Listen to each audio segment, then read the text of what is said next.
أعوذ بالله من الشيطان الرجيم. بسم الله الرحمن الرحيم. قل الحمد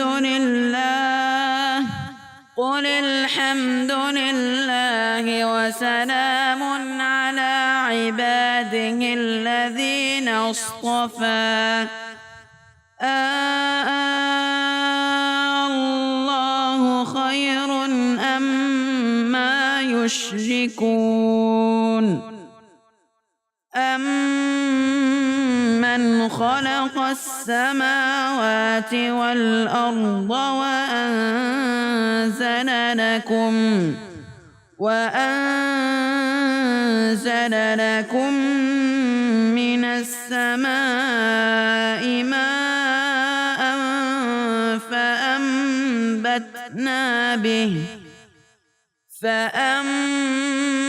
فأنبتنا به حدائق ذات بهجة ما كان لكم أن تنبتوا شجرها أإله مع الله بل هم قوم يعدلون.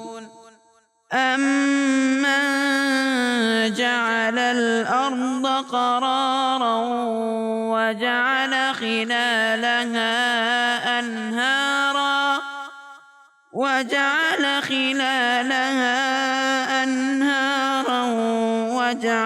لها رواسي وجعل بين البحرين حاجزا أإله مع الله بل أكثرهم لا يعلمون. أمن يجيب المضطر إذا دعاه ويكشف السوء ويجعلكم خلفاء الأرض أإله مع الله قليلا ما تذكرون. أمن يهديكم في ظلمات البر والبحر ومن يرسل الرياح بشرا بين يدي رحمته أإله مع الله تعالى الله عما يشركون.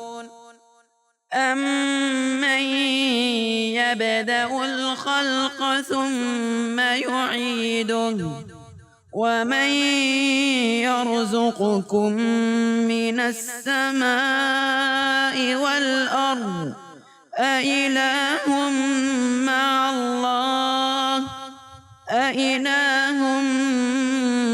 الله قل هاتوا برهانكم إن كنتم صادقين.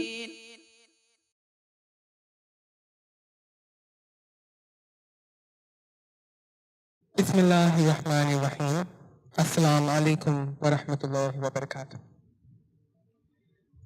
Ladies and gentlemen, my dear brothers and sisters, welcome to the 13th edition of The Message. My name is Ahmed, and I'm very pleased to be back on this stage, on this platform, which I believe has become a household name across the nation over the past 1 year. This August gathering began with a beautiful recitation of the Holy Quran by Al-Hafiz Sultan Muhammad Latif. It was back in January 2015 that the Islamic Ministry pioneered this initiative, and since then, we have had some of the most well-known international Islamic scholars from all across the globe, from the United States to Sri Lanka, from Zimbabwe to Malaysia, and tonight is no exception. Before I introduce our guest, let me tell you something from my own experience. So it was yesterday that I got a call and I was informed about this event. And my immediate reaction was to reach for the remote control, switch on the TV, and switch to Peace TV, because that is the one place that I knew that I would find our guest for tonight. Let me get back to the podium. So, it was the only place that I was sure that I would find a glimpse of him. I would catch a glimpse of him. And I was right. He was there. He was giving a very powerful speech about how to deliver the prayer call. And I was mesmerized. You know why? Because he said two sentences that have stayed with me and inshallah will continue to stay with me in the future. And it goes like this. If you have Allah Almighty with you, you have everything. But if you lose Allah Almighty, you lose everything. Ladies and gentlemen, our guest tonight is none other than Shaikh Assim Al-Hakeem.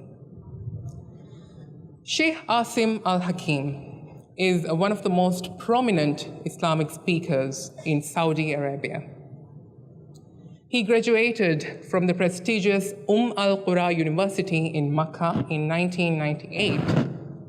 And since then, he has been tirelessly engaged in promoting and spreading the message of Islam using authentic sources for his instruction and lectures.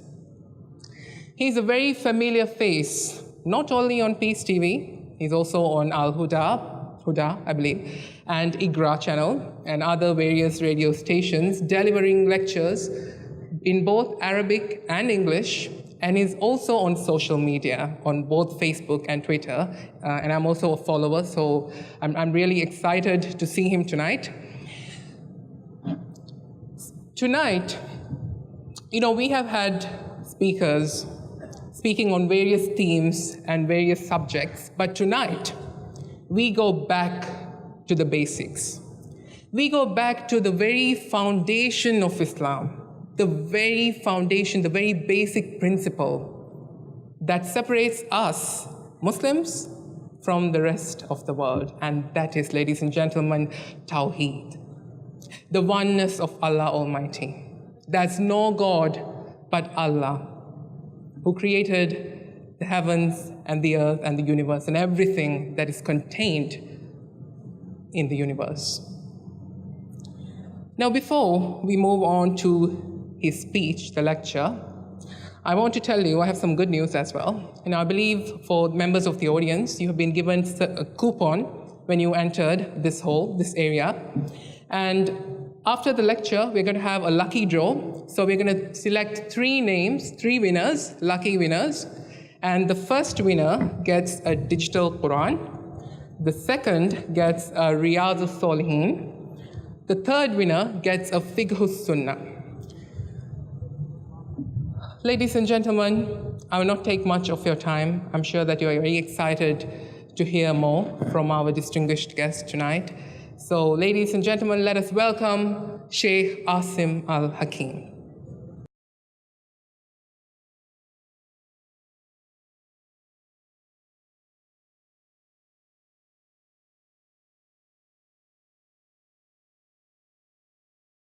السلام عليكم ورحمة الله وبركاته.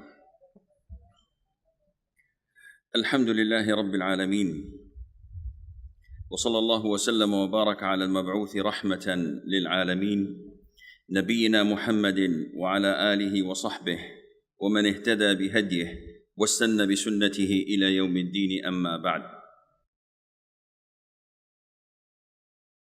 The topic of tonight's talk is Tawheed. And as an introduction and a disclaimer, the disclaimer would be that Tawheed is not a storytelling which usually captures the hearts of people. It is not about seerah. It is not about tafsir al-Quran. It is not about fiqh rules.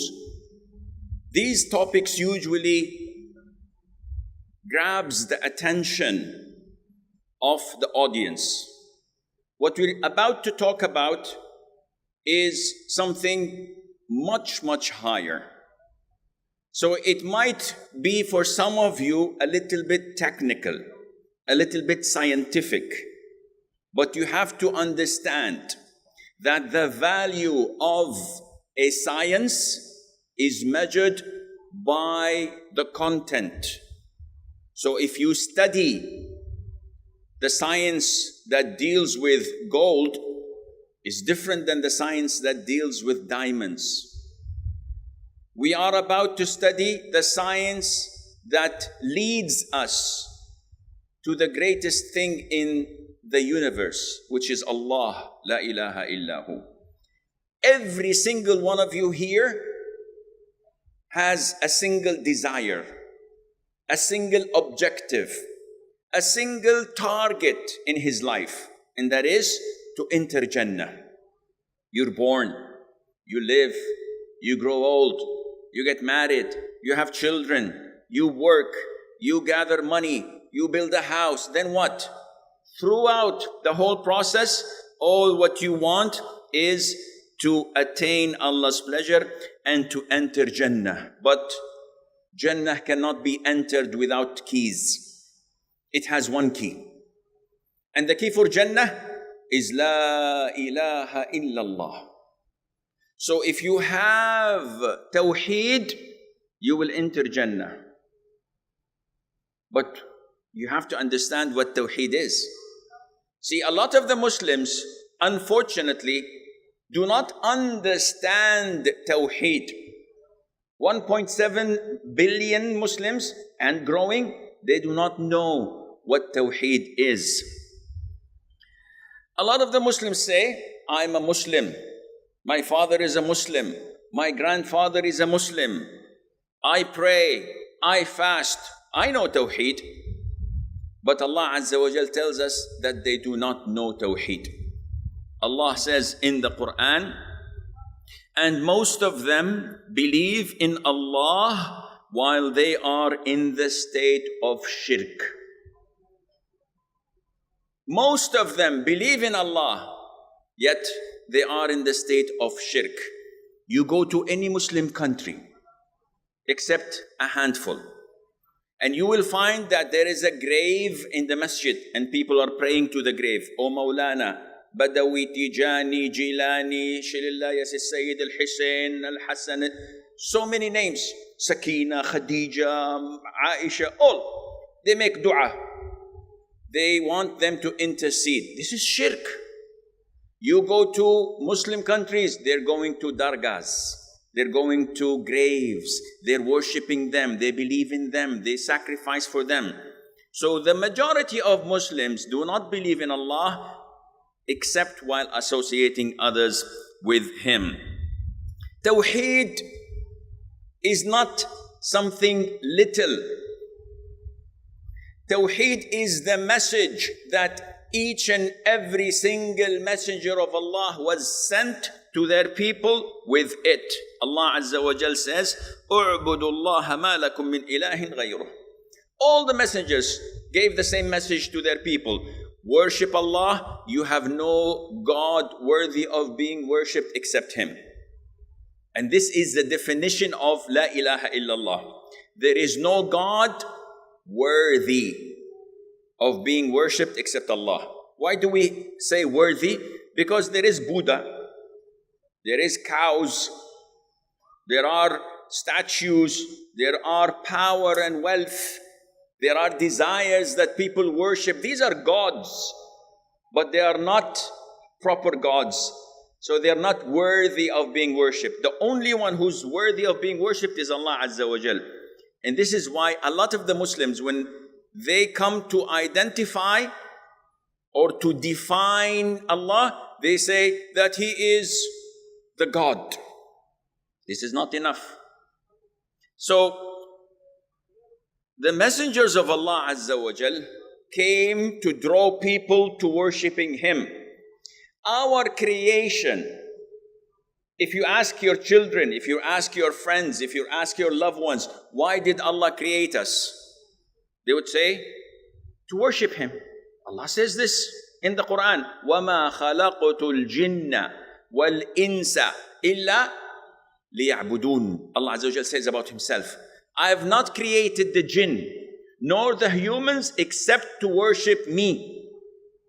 So Allah wants them to worship Him. Those who comply will go to Jannah. May Allah make you and I among them. Those who refuse will go to hell. And to worship Allah Azza wa Jal is the ultimate right for Allah.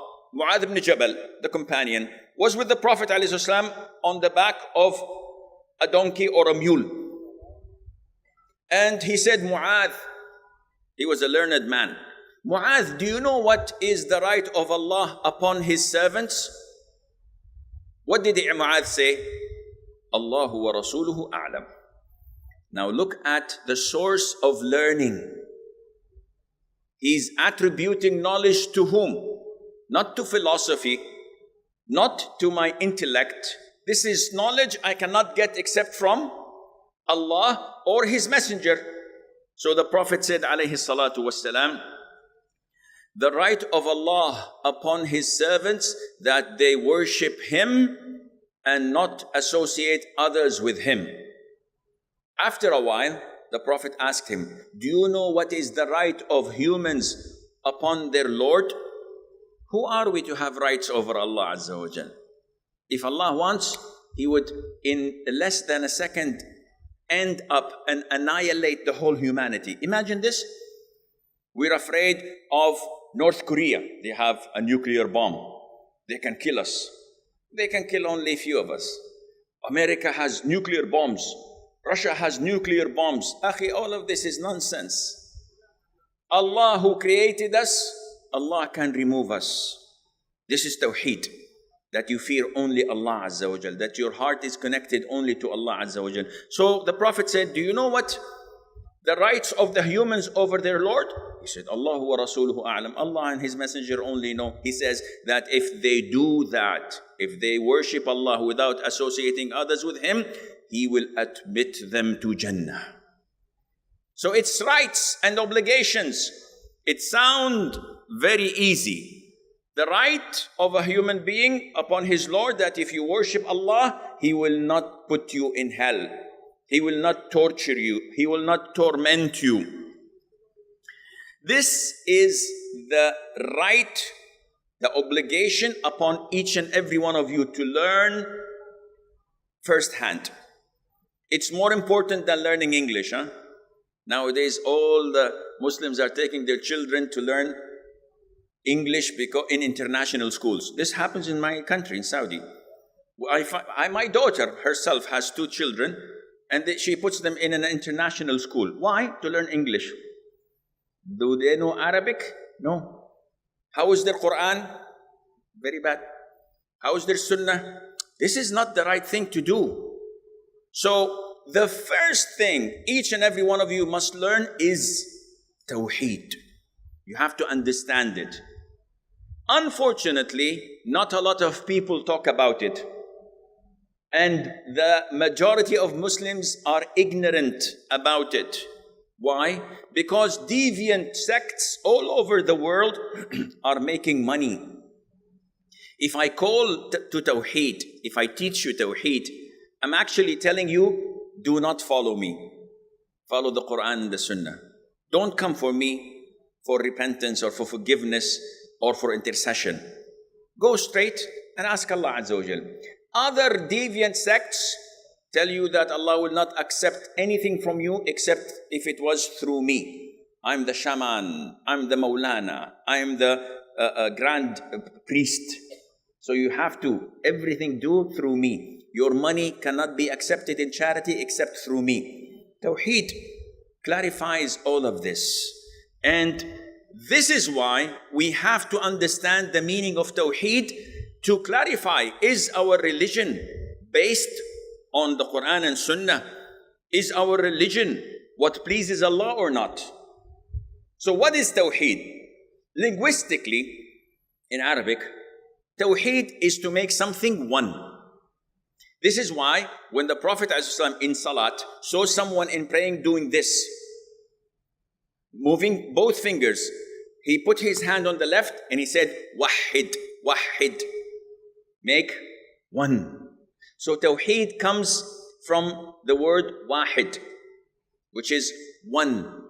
Now technically is to worship Allah Azza wa Jal and to acknowledge His oneness in Rububiyyah, Uluhiyyah and Asma was Sifat. And I will come to explain this because I believe you don't all understand Arabic. So you have to worship Allah. You have to make Tawheed of Rububiyyah. Now what is Tawheed al-Rububiyyah? Tawheed al-Rububiyyah is derived from Rabb. And Rabb is one of the names of Allah. That's why we have Abdul Rabb. And we say Alhamdulillah. Who? Rabbil Alameen. So Allah Azza wa Jal is the Lord of the whole worlds. So Rububiyyah comes from the word Rabb. And basically, without going into details, because I can speak with the grace of Allah from now till Fajr. But I don't think they will offer us in the Ministry of Islamic Affairs dinner, will they? The people of Islamic Affairs are not even looking at me. They're talking to one another, so let's skip dinner. What is meant by Tawheed al-Rububiyyah? Basically, it is worshipping Allah Azza wa Jal by Allah's actions. Meaning, Allah is the one who gives life. Can any one of you give life? No. Allah is the one who takes life. Allah is the one who gives us provision and rizq. Said, no, I bring my own rizq. I work hard, 8 hours, 10 hours. No, this is not true. When you came out of your mother's womb, you had no knowledge, you had no hearing, you had no sight. Who gave you all of this? Who made you, mashallah, now with a PhD and a good position and a nice bank account? Your strength, your wealth, your intellect? No. It is the provider, Ar-Razzaq, the generous, oh Allah Azza wa Jal. So Allah is the creator. No one can create. Allah is the giver of life and death. Allah is the provider. Allah is the facilitator who facilitates everything we do. So many times you sit back and contemplate, Subhanallah, if I did the other thing, life would not have been like this. It is Allah who guided me to do this. It is Allah who directed me to do this. There are so many choices in life, but you always find that Allah made you take the best choice. And Allah made you live the best life. And that is why it is very awkward when someone is asked, if you were to have another life, who would you like to be? He said, oh, Superman. He said, no, Ninja Turtles. No, so, oh, Batman, Spider-Man. And this is wrong. If you were to have a better life, I would only choose to be me. Because this is what Allah chose. And this is the best that Allah has chosen for me. I believe in that. And I'm content with that because He's the facilitator, He's the provider, and He's the one who gives rizq. Allah Azza wa Jal says in the Quran, say, who provides for you from the sky and from the earth? Or who owns hearing and sight? Who brings out the living from the dead and bring out the dead from the living? And who disposes the affairs? All of our affairs Allah Azza wa Jal disposes it. Allah Azza wa Jal facilitates all of them. They will say, Allah, say, will you not then be afraid of Allah's punishment? Who will say Allah? The idol worshippers. This is addressing the idol worshippers, and they believe that their idols cannot do anything for them.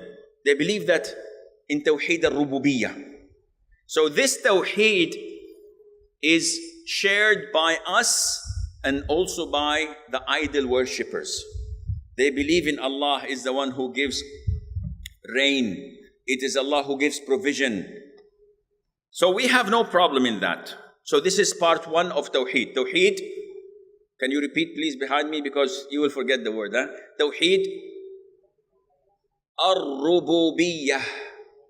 Ar-Rububiyyah. It comes from Ar-Rabb. So this is worshipping Allah by His actions. Now we go to Tawheed Al-Uluhiyyah. And this comes from the word Ilah. And Ilah, linguistically, the most authentic opinion is the one that is worshipped by the actions of the servants. So what is Tawheed al-Uluhiyyah?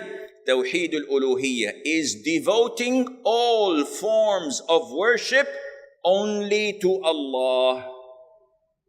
So you worship none other than Allah by your actions. Rububiyyah was different. I worship none other than Allah by His actions.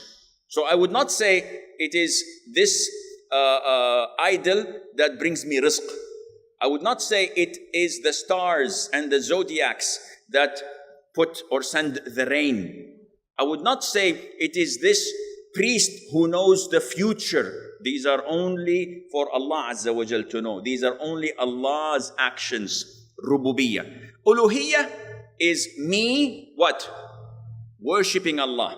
Such as my prayer, my fasting, my ruku'. I cannot make ruku' to a human being. Oh, Sheikh, in Tokyo they do this, in Japan. This is haram. A Muslim does not bow to a king or to a priest or to a statue or to a flag. These are all parts of worship only devoted to Allah Azza wa Jal. So you have to worship Allah with your heart, with what you say, and with what you act upon. Even the heart has forms of worship: fear, hope, love, tawakkul, dependence on Allah Azza wa Jal, seeking refuge. This can only be attributed to Allah Azza wa Jal. If you attribute it to someone else, then you become a mushrik. Meaning that if you go and say, Subhanallah, this physician is an excellent physician. Why? He saved my son. My son was about to die, but he saved him. You say, Akhi, say Allah saved him. So no, he saved him. He's a doctor. This is shirk. He went out of the fold of Islam because his heart is not connected to Allah, it's connected to this individual. And Allah Azza wa Jal said in so many ayat that you should only worship Him. وَقَضَى رَبُّكَ أَلَّا تَعْبُدُوا إِلَّا إِيَّاهُ. Allah Azza wa Jal has declared that you must not worship other than Him. So any form of worship, whether it is by heart or by rhetoric or by action, can be only devoted to Allah Azza wa Jal. This form of Tawheed is the issue of dispute among us Muslims and the other religions. When the Prophet came to sallallahu alaihi wasallam, to the idol worshippers of Quraysh, they knew that Allah was the creator, yes. They knew that Allah was the facilitator, the one who gives rain, the one who provides everything. They say Allah, Allah, Allah. So what is the problem? Almost they're Muslims. Yes, but when He told them, you should only pray to Allah, you should only sacrifice to Allah, you should only fear Allah, you should only make dua to Allah, they said, no, this we cannot give you. And that's why they fought Him And that is why the people of all messengers of Allah fought with them because of this issue of Tawheed al-Uluhiyyah.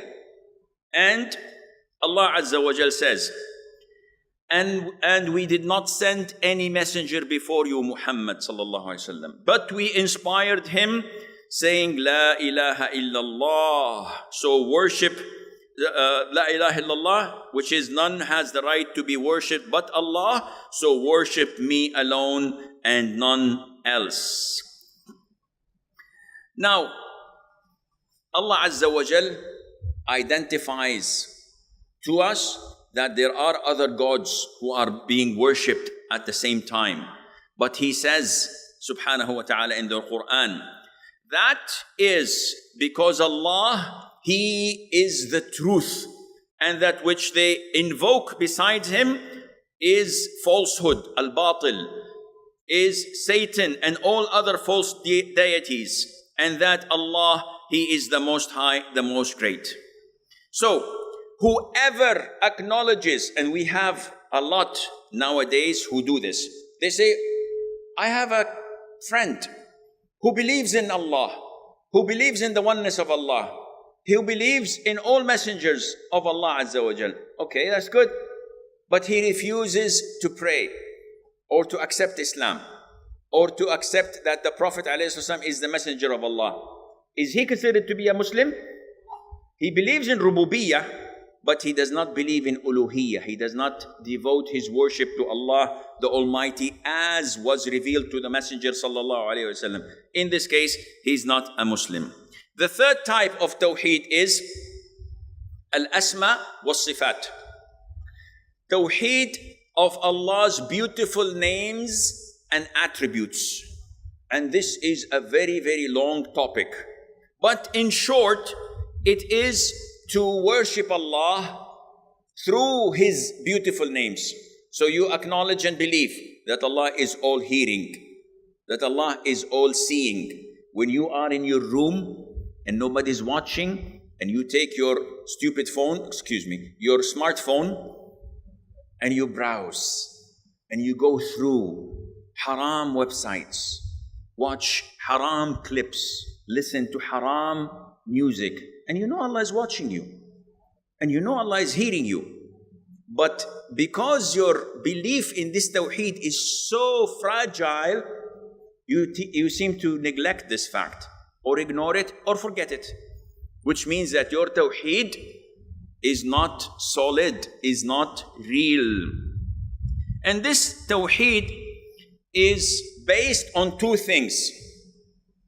To affirm Allah's names and attributes. And where do we get Allah's names and attributes from? Where do we get Allah's beautiful names and attributes? Only from the Quran and the Sunnah. Can someone today come and say, MashaAllah, I found a new name for Allah? Say, MashaAllah, where did you get this name from? I found it in a cave, in one of the islands. Said, Akhi, go to bed and sleep early and try to skip dinner so that you won't have any nightmares. Because this is not a name of Allah. The names of Allah comes only from the Quran and from the Prophet ﷺ. Not even the companions can give us names of Allah and attributes because they don't have any revelation. And the second foundation, so you have to affirm the names and attributes of Allah through Quran and Sunnah. The second is to negate anything that is a deficiency, a defect, anything that is disgracing or degrading or not befitting of Allah Azza wa Jal. Anything that does not befit Allah, you have to stop. So with these two foundations, these two pillars, if you have strong belief in them, you have, inshallah, full Tawheed of Al-Asma was-Sifat. Jazakallah khair. And to believe in Allah's beautiful names and attributes, this has to be without any distortion. What is the meaning of distortion? The meaning of a word, you manipulate it and give it a different meanings that the Arabs don't know of. This cannot be. We have to believe in it as it is. So, Ar-Rahman ala al-Arsh istawa. The word istawa, some of the deviant sects made the meaning of it into istawla, to conquer. And this is wrong. You are manipulating and distorting the meaning. Also, you have to believe in the meaning of the beautiful names and attributes without twisting, without false interpretation. So you say, Allah Azza wa Jal, like in the Quran, how did Allah create Adam? With his hands. So Allah has a hand. We have to believe in this. And Allah has two hands. We believe this. It is mentioned in the Quran. It is mentioned in the Sunnah. Some people come and say, no, this is not befitting. Allah does not have hands. Now you want me to say that the Quran is not true? Allah says in the Quran to Shaitan, oh Iblis, Allah says, what prevented you from prostrating to what I have created with my two hands? Shaitan said, I'm better than him. You created me from fire and created him from clay. Shaitan believes better than us. He didn't say, oh no, excuse me, Allah, you don't have two hands. He didn't say that because he believes in that. He has strong iman in this Tawheed al-Asma wa Sifat, but he has lousy iman in Tawheed al-Uluhiyyah. This is why he's a kafir. So, what does Tawheed mean in practical life? Okay, beautiful sermon, Shaykh. Now we know Tawheed is divided into three types: Tawheed al-Rububiyyah, Tawheed al-Uluhiyyah, Tawheed al-Asma wa Sifat. Then what? Where do we go from here? You have to know the importance of Tawheed in your life. And you have to see and find out, am I implementing it or it's just talk? Because if it's just talk, Allah will punish you on the Day of Judgment. This is what the hypocrites used to do. When the hypocrites come to the Prophet ﷺ, they say, we believe, and we believe that you are the messenger of Allah. Allah says, Allah believes that, Allah testifies that they are liars. You are the messenger of Allah, but they are lying. So a hypocrite says what he does not believe in. So let us look at some of the importance of Tawheed in our lives. First of all, Tawheed is so important because you have to believe, you have to have the conviction that Allah did not create you to play around. Allah did not create you to swim like a fish, or to eat like an animal, or to mate and have children, or to have a house, or to go to school. Allah did not create you for this. This is a byproduct. Allah created you to worship Him. Part of worshipping Allah Azza wa Jal is to get married, is to have children, is to invest in your society, is to uplift your community, is to give da'wah, is to play sports, is to enjoy life. But it's always there that I may die tonight and I may die after 10 years. Each way, I am worshipping Allah Azza wa Jal, and when death comes, I'm ready. So if you're doing this, then you are worshipping Allah as you're supposed to, and you are fulfilling the concept of Tawheed. Part of the concept of Tawheed is that no messenger was sent and no book was revealed except to establish Tawheed. But we are diverting a little bit by little from the main objective, which is Tawheed. Do we live on Tawheed, brothers and sisters? Seriously, do we live for Tawheed? Is Tawheed what drives us? I have a choice, right or left? Let me think. No, what does your Tawheed say? This is what you have to apply. My wife wants me to do this and that. What does Allah want you to do? Shaykh, what do I do? If I don't listen to her, she's going to nag my head off until I die. So maybe Allah will put me in hell for 1 day or 2 days. But here, hell is 5, 10 years, 20 years. I've been married for 30 years and she's not willing to die. Astaghfirullah wa atubu ilayh. People are diverting from Tawheed. They're losing their track. So if you know that Allah revealed His books, Torah, Injil, Zabur, and the Quran to guide the people to Tawheed, the people are not implementing it in their lives, they have a problem. Allah Azza wa Jal gave us the glad tiding that with Tawheed, all of your sins are forgiven. A brother called me from UK this morning, complaining about the sins he is repeatedly falling in, and he's only 20 years of age. And he is complaining and feeling that he is going to kufr. Though he is a hafiz of Quran, almost maybe 3-4 months and he will complete hifz of the Quran. He used to be a practicing Muslim 20 years. Because of his ignorance of what Tawheed is, he's giving up. He's feeling despaired. Allah Azza wa Jal says in the Hadith al-Qudsi, O son of Adam, if you come to me with bags filled with sins, all of the whole earth filled with bags of sins, but you come to me without associating other with me, and you come with right and correct Tawheed, I will forgive them all. Now if you know Allah's beautiful name, Al-Ghafoor, the most forgiving, or the other beautiful name, Al-Ghaffar, the frequently most forgiving, then you know who you're dealing with. So when you fall and stumble, you rise up again and walk with your head up high, knowing that you have a Lord who forgives the sins. We are all humans, we make mistakes. We're not perfect. Each and every one of us has tons of mistakes. The problem is, where are you at the moment? Are you at the shore or are you in the middle of the ocean? Every time I come to Male, my hand is on my heart. I'm not a good swimmer. And it's a long distance, about 10-15 minutes. And I keep thinking, if the boat sinks and it's night and there are sharks, my escort says, no, sharks in Maldives are very friendly, Sheikh. I said, yeah, and if I see one, I'm going to kiss him? What do you mean sharks are friendly? You have a problem with dentists? They don't have teeth? They're sharks. So I keep on thinking, Ya Allah, I have so many sins. Don't let me drown now. Once I reach the shores, I forget.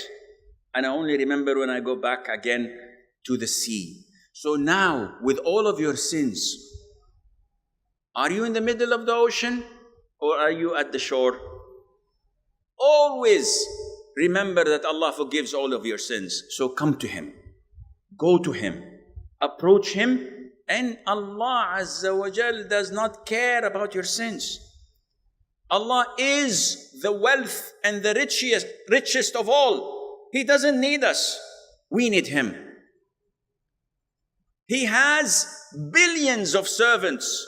He has trillions of angels. He has uncountable number of creatures who worship Him alone. But we have only one Lord to seek His forgiveness. So if you acknowledge Allah Azza wa Jal, if you go to Him, He will accept you. The first thing that you will be asked about in your grave is your Tawheed. The Prophet told us ﷺ that when we are in the grave, two angels, horribly looking, some say their name is Munkar wa Nakir. They will make you sit in your grave, you're dead. But this is the life of Barzakh. It's a different life than our life here. And they will ask you, first of all, who's your Lord? 3 usul, thalathat usul. Who's your Lord? What is your religion? And what is or who is your messenger? This is Tawheed. They will ask you about. If you succeed in answer, khalas, you pass the exam. Alhamdulillah. And what dictates the answer? Your life in this world. What did you live on? Oh, Sheikh, I lived on partying, I lived on drinking, and lived on having fun, having relationships, not praying on time, fasting Ramadan every 20 years. I don't know where the Qibla is. Somebody say here, somebody says there. I've been living, ya Sheikh, my life. I was a very happy man. Now you know your answer. Who's your Lord? Huh? Who's your messenger? What is your religion? He says, Allah, the Prophet tells us, he says in the grave, huh? I don't know. I saw people saying it. I said with them. And they will hit him with a stick that is so hard, he will turn into dust, into salt. And then Allah would resurrect him again. And they would hit him again. And he would shout so loud that every creature on earth would hear it except the humans and the jinn. And this is why scholars say, when we have a bad animal who's not ready to be tamed, we take the animal to the graveyard and keep the animal there at night time. In the morning, khalas, he's fixed. He hears all the shouting and all the punishment and torment in the grave, the animal, that he's frightened. So this is something that you should look into, inshallah. Tawheed is a precondition for entering Jannah. No one will enter Jannah unless he's a Muslim. Not Muslim, the follower of the Prophet ﷺ, because the followers of Jesus at the time of Jesus were Muslims. The followers of Musa, peace be upon him, at the times of Moses were Muslim. The followers of Ibrahim are Muslim. Islam is a general terminology to submitting your will to Allah. All the followers of messengers are Muslims. But after the message of the Prophet ﷺ, all other religions are cancelled. Anyone who does not follow Muhammad sallallahu alayhi wa sallam will not enter Jannah. Tawheed brings you happiness in this life. Allah Azza wa Jal says, and if only the people of the cities had believed and feared Allah, we would have opened upon them blessings from the heaven and the earth. But they denied the messengers. So imagine if the Muslims truly believe, truly fulfill Tawheed, Wallah, Allah says this in the Quran, I believe in this, that Allah would grant us blessings from the heavens and from the earth, and we will be the happiest people on earth. But we don't. And this is why we have calamities. Tawheed is a source of guidance in this dunya and a source of security on the hereafter. Allah Azza wa Jal says, they who believe and do not mix their belief with shirk or injustice, those will have security and they are rightly guided. The companions, when they heard this ayah, they were afraid because they said, all of us had associated some injustice with our belief. He said, no, the injustice intended in this ayah is devoted only to shirk. So if you believe in Allah and you don't have any shirk, you will be guided and you will have the tranquility and the security as well. And this tranquility, this guidance comes only to the believer. The Salaf used to say, by Allah, if the kings, the sons of kings, were to know the happiness and tranquility we have in our hearts, they would fight with us with the swords, trying to take it from us. And Ibn Taymiyyah says, may Allah have mercy on his soul, there is on earth a paradise. Who does not enter it will not enter the paradise in the heavens. Where is this paradise? This paradise is content, is happiness and tranquility in your heart. The believer, when anything happens to him, he's always saying, Alhamdulillah. The disbelievers or the believers who have weak iman, why me? I visited an old uncle. He was 70 plus years and he was bedridden. So I visited him and I said, oh uncle, may Allah make it easy for you and forgive your sins. Inshallah, you will be healthy soon. He said, my son, I have no complaints, but I have one question. I said, what? He said, subhanallah, my neighbor for 50 years, I've never seen him in the masjid once. Yet he's as healthy as a bull. And he has money. And he never gets sick. And me, I pray 5 times a day for 50 years. And look what is happening to me. Astaghfirullah wa atubu ilayh. The man has erased all of his good deeds in one sentence. Because he does not have tawheed. He does not have content. He's complaining. He's objecting on Allah. Why me? Why are you doing this to me? Immediately he got out of the fold of Islam by saying this. And alhamdulillah, I gave him nasiha and he died now. Inshallah, to a good death. But the problem is when we are ignorant, when we don't know how to worship Allah Azza wa Jal, then we have a problem. In da'wah, what is the first thing you have to call people for? Shorten your thobes, your garments, make it to the middle of your foot like mine, or put a tree in your pocket, swag. This is da'wah. Or prolong your beard. All of this is sunnah, all of this is good. But is it the first thing that we have to call people for? No. The Prophet ﷺ, when he sent Mu'adh to Yemen, and they were Christians, he said, let it be the first thing you call them to is to make tawheed. Yuwahhidullah, to believe in the oneness of Allah, who has no associate, who has no offspring, and who has no father. So this is the first thing that we have to give da'wah to people, to purify our iman and to try to clarify to them the concept of tawheed. Now, I believe that the time is running out. Where do we get tawheed from? I've answered this question before. From the Quran and from the Sunnah. Why do we emphasize on Quran and Sunnah, Quran and Sunnah? Because if you open any TV station other than Peace TV or Huda TV, not because I come there, but these are the 2 stations that you can learn your religion from properly, on actual tawheed. There's no hanky-panky, there's no shirk, there is no anything that you associate with Allah Azza wa Jal other than that. If you open other stations worldwide, you will find a Maulana, and he's calling people to other than tawheed. With his intellect, Akhi, where is this in the Quran? Where is this in the Sunnah? No, I have direct link. MashaAllah, DSL or Wi-Fi, or what direct link? We have only Quran and Sunnah. I said, no. My heart always tells me about my Allah. I get revelation. MashaAllah, this is deviant. Put him in the garbage. He's not good. Stay away from him. So it is important to know that you do not learn Tawheed except from the Quran and from the Prophet sallallahu alaihi wasallam. Of course, from the scholars who tell you this is the evidence. You come to me and say, Shaykh, where did you get that Allah has 2 hands?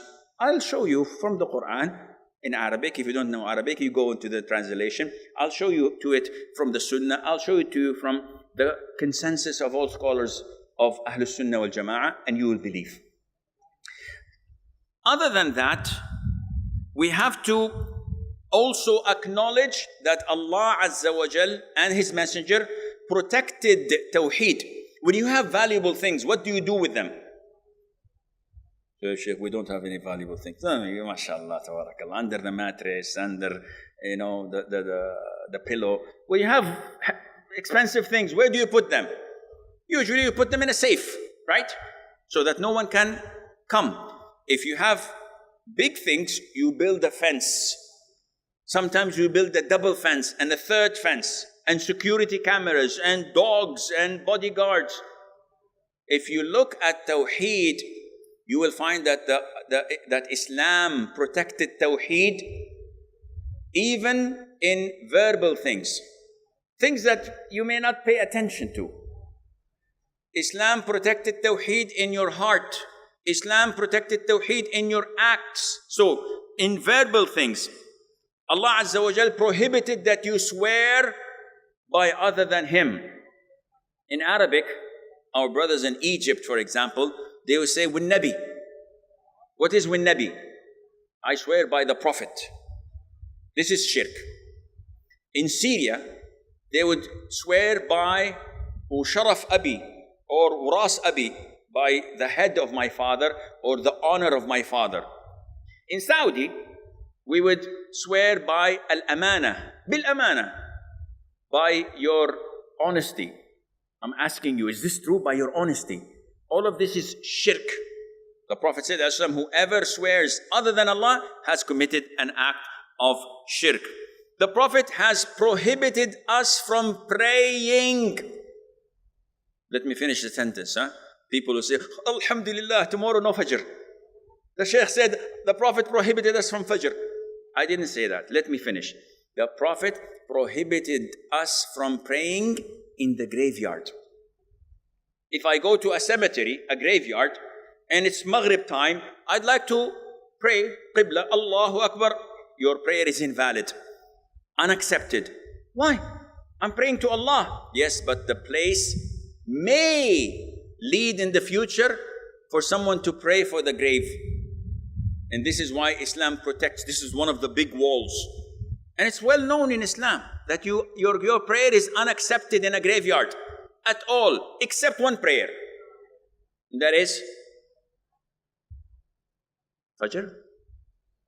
Maghrib? What?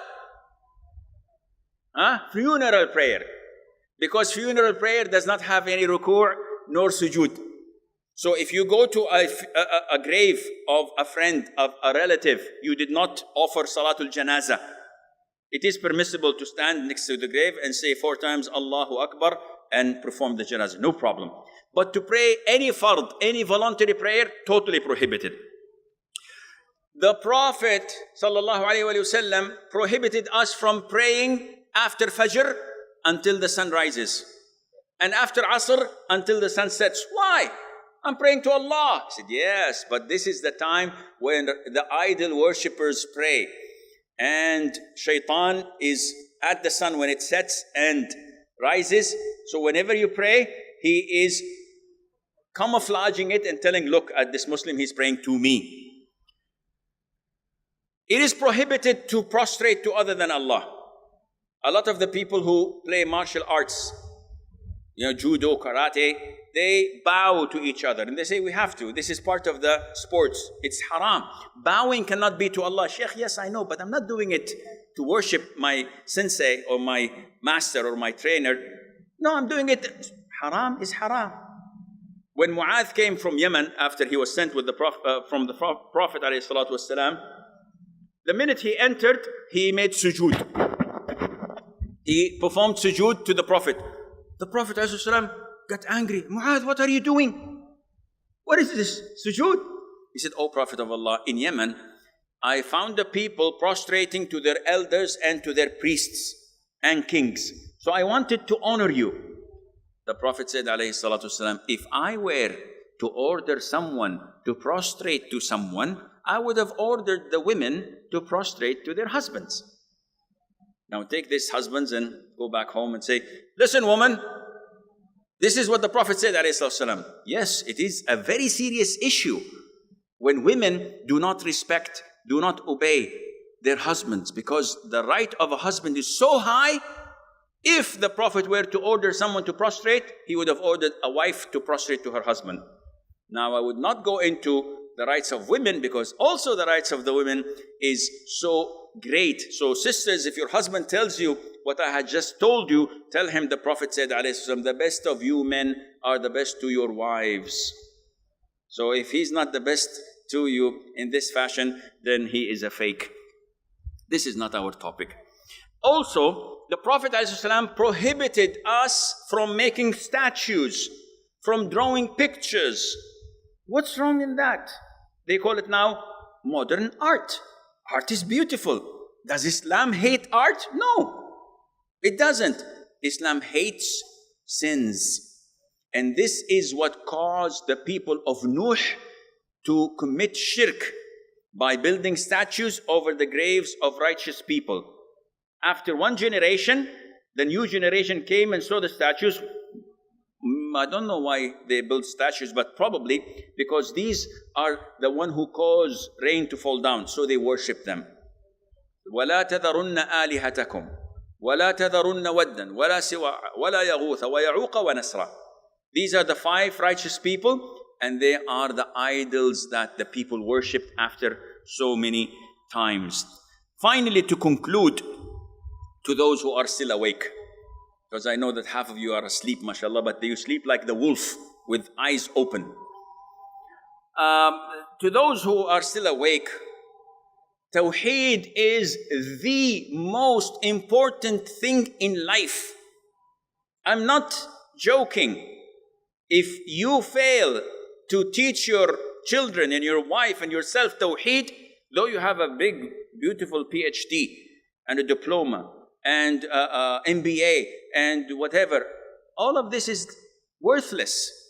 The Prophet told us, ﷺ, that the Jews have divided into 71 sects, and the Christians have divided into 72 sects, and my ummah will be divided into 73 sects. All of them are in hell except one. So the companion said, "O Prophet of Allah, which one are you talking about?" He says, "Whoever is on my path and the path of my companions, may Allah be pleased with them." So Tawheed is the only thing that combines and joins us. Without Tawheed, you will fail the route to paradise. You will fail the road to paradise. 72 are in hell. Are they the Hanbali? Are they the Hanafi who put their hands in prayer? Are they the Shafi'i who do this? Are they the one who do Raf' al-Yadayn? No, these are all fiqh issues. They're not part of the 72 or 73. The issue that divides them is the Aqeedah. So you can be a Hanafi, you can be a Shafi'i, you can be a Maliki, you can be a Hanbali. This has nothing to do with the 73 or the 72 sects. What has to do with it is Aqeedah. Do you believe in Allah's beautiful names and attributes, or you distort them, or you twist them, or you deny them? Do you believe that only Allah is worthy of being worshipped? Or you say, yes, but I have to depend on my doctor to cure my illness. Cure can only come from a good doctor, not any. I'll conclude with this story.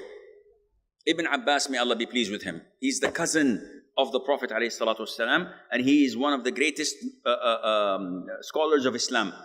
He said about a scenario: I have a house and there's a neighbor of mine who has a duck. You know a duck? The bird? Quack, quack, quack. Tayyib, alhamdulillah. I hate illustrating when I'm doing khutbah, but sometimes people don't know ducks. So he said, no problem. He said that I'm the one talking about himself. Ibn Abbas says, whoever says that had it not been to my neighbor's duck, the burglar would have broken into my home and stole the things.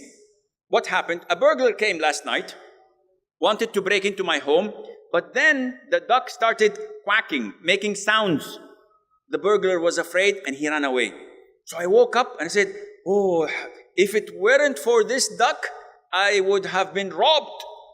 Ibn Abbas says, may Allah be pleased with him, whoever says something like this, he has committed shirk. This is very serious. I worked in management for a very long time, corporate management, alhamdulillah, but now I am lazy and retired, so I don't think about it anymore. I'm enjoying life. In management, so many times you see managers, you see general managers, you see CEOs, you see businessmen attributing the favors and blessings of Allah to their own. So you get the CEO coming and saying, with a flip chart like this, I know that you're distracted with this. I was distracted with this. This is beautiful scenery. And I would, seriously would like to get a copy of this. This is, mashallah, outstanding. But let's assume that this is a presentation. I'm giving a presentation to the board of directors, and I say, the first quarter, I managed to fulfill 80% of our targets. But in the second quarter, I succeeded in securing 145% more, and I intend and aim to do better than this next year. everybody, mashallah, mashallah. This is shirk. I'm attributing this to my intellect, my strength. A true Muslim who has tawheed would never say this. Would always begin his sentence by, with the grace of Allah, bifadlillah, bihamdillah, Allah Azza wa Jal has guided me. Allah Azza wa Jal has shown me the way to do X, Y, Z, and alhamdulillah, Allah made me successful in achieving the target. This is a true muwahhid. So with this, I come to the conclusion of my lecture. Those around you, please pinch those who are asleep and wake them up, because it's time to go. May Allah Azza wa Jal make me and you among those who implement tawheed in their lives and who call others to tawheed and who enrich their knowledge by reading, learning, asking, purifying our aqeedah, because this, wallah, is the most valuable thing we have. And Allah knows best. Wa sallallahu wa sallam wa baraka ala abdihi wa rasulihi nabiyyina Muhammad. Thank you, Shaykh Assim. Now, that was beautiful. To those of you who were sleeping in Shaykh's words, I would like to summarize his speech in 2 sentences. So, Allah Almighty is the creator, the facilitator, the giver of life and death, and the provider of all risk. Nothing belongs to us. Everything belongs to Him. Next is the presentation of a token of appreciation to Shaykh Assim. And to do this honor, may I call upon the stage the Special Advisor on Islamic Affairs, Shaykh Muhammad Rashid Ibrahim. Shaykh Muhammad Rashid.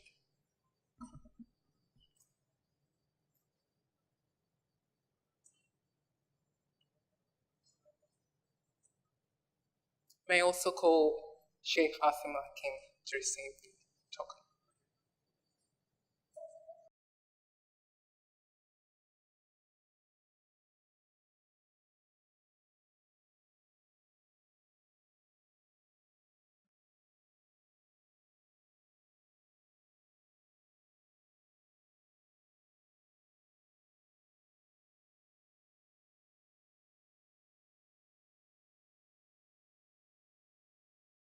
Thank you so much.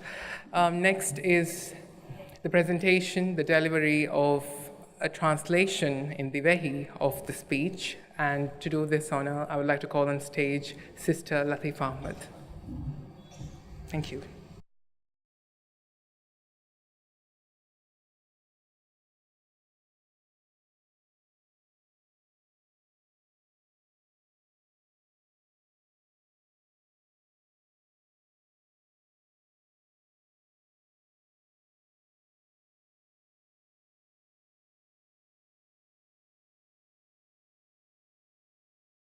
Bismillahir Rahmanir Rahim.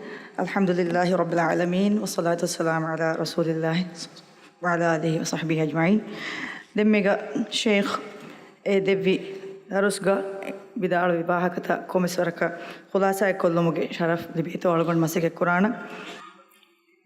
Sheikh Wahaka Dikkevi Allah Ikkawanta Kama Behegotum, Tawheeda Behegotum. Sheikh Vidalwani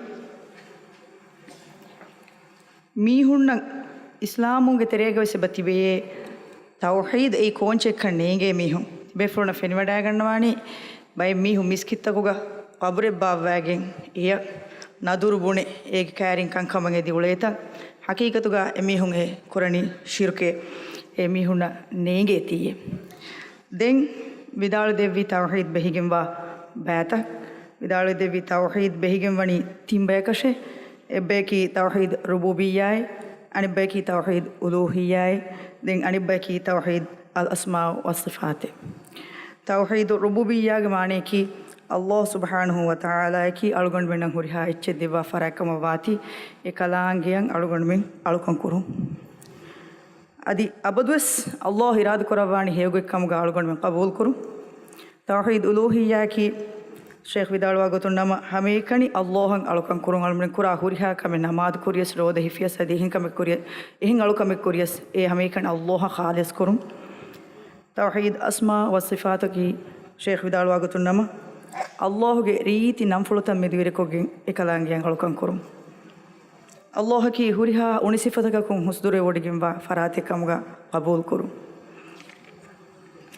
den tawhid ge muhimmakam ki ko bayto yalgon men hayatuga vidalwani munafiqunna kiwes hagigatuga Allah ki ekawanta kalankam qabul kora bayke ekamako emihun e qabul kora gotaka emihun ge hituga nowe emihun dakka wahaka emihun amala dimainwe em tawhid ge maani ki Allah subhanahu wa ta'ala ki timang ufedde farakam wati e Allah subhanahu wa ta'ala ekani almenge huriha amali khalis korbe den anibbenumaki tawhid ge anibbenumaki almenge dirulumuga huriha nabina rasulum bes gennevi risalatiki asluga Allah subhanahu wa ta'ala ki ekkawanta kalange kan ekalange ekkawanta kan kamuga almen insanu nabune dinume en vidal devani kavvaluga insana tin suwalek korevene nakir munkar de malaikatu madanna mage furatama kura suwalaki Allah subhanahu wa ta'ala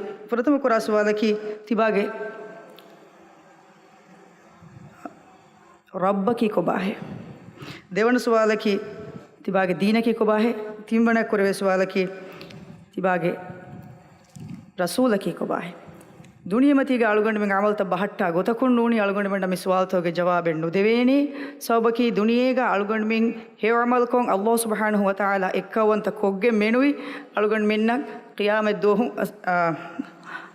kavvaluga qaburuga alugonde menna mi suwal toge he jawabe nu deveni mi suwal takan alugonde men no ba jawabe difinama e nakir munkar de malaikatun e qaburu gonna miha gaga jahani e jaha adu huriha insanu nun hen huriha chisan ivigen dane yembima tawhid amen hodani konta kuntoy tawhidge koche kalmen qabul qurani konta kuntoy eves sheikh karing eves mihe karing kun nune kan qabul qurani kan hodani e usul tak gos gulifonnani kiritu qur'ana may rasulage sunnatai yembima kiritu rasulullah sallallahu alaihi wasallam hadith kurawafa we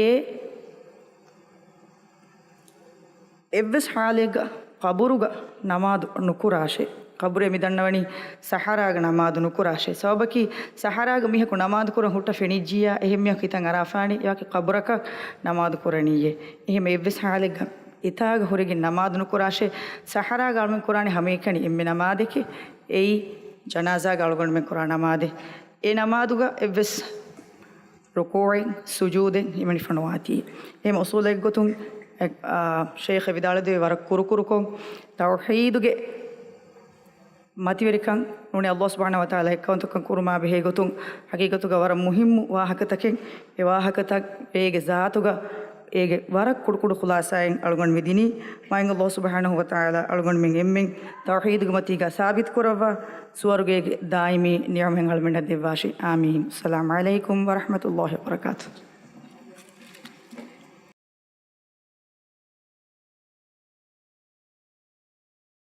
Ladies and gentlemen, we have come to the end of this wonderful evening. Thank you so much, Shaikh Assim Al-Hakeem, for joining us tonight. Thank you to the Ministry of Islamic Affairs for organizing this event. And thank you to members of the audience for coming here and joining us, and to our viewers.